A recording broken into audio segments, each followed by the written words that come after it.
Since you've all been asking, I just wanted to give you a quick update on my health. The bottom line is that my numbers are up. My neutrophils were as low as 500 and they're up to 1,000. And my white blood cell count was as low as 1,000 and it's up to 1,500. Hopefully it keeps trending in that way, but the prognosis is looking good. We won't really know until the end when I've had all my Rituxin treatments, and those are gonna come once a week, and I've got 7 more treatments. Had a little hiccup there. When I went in for my first Rituxin treatment, it looked like I had an infection, but I didn't. So they eventually admitted me to the hospital. Turned out to be a false positive. Got to have all the fun of being in the hospital. That was an experience in itself. Got to meet lots of new people, got to eat interesting foods, and then I got out of there because they found that it was a false positive. So they admitted me on Wednesday and they let me out on Friday, and then I was able to enjoy my weekend. And I actually was able to get my next Rituxin treatment on Tuesday, and those are gonna happen once a week. I got 7 more of them. Just did that first one. The doctor tried to paint this picture of gloom and doom and say, oh man, people get the shakes and they get the shivers and all that. None of that stuff happened to me. The only thing that really happened was I got out of there and I was super duper drowsy.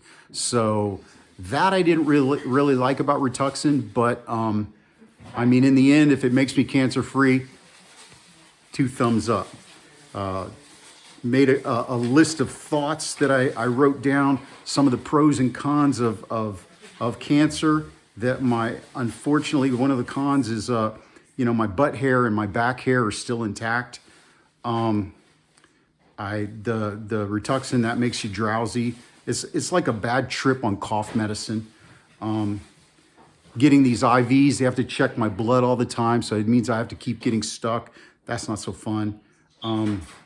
When they put the tape on for the IVs and stuff, I'm a pretty hairy dude, so it's like a wax job and it hurts a lot. Also, like these phantom bruises that I get, I didn't even do anything, and that just kind of showed up like, hey, here I am. I'm probably building up resistance to antibiotics, so hopefully not. They take me off of them when they can. Some of the pros, the biggest pro, this is killing cancer. The medicines that they're giving me are killing cancer.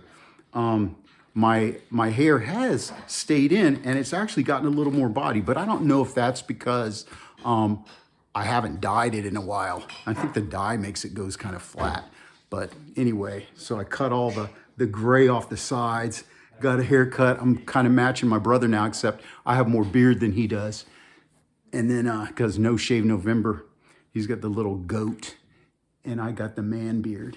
So anyways, the other pro, nurses fawn over you, but that may be a con because they're all in their 20s and I don't think they're actually interested in me.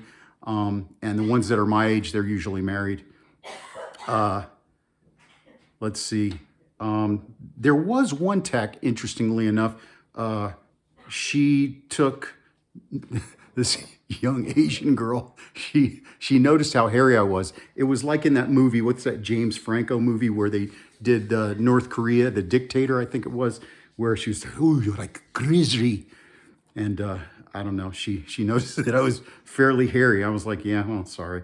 I don't know if she liked that or she didn't like that. She just observed it. One male nurse who took notice of my Chewbacca underwear, and I'm like, don't get any ideas. It's the 80s. I'm down with the ladies.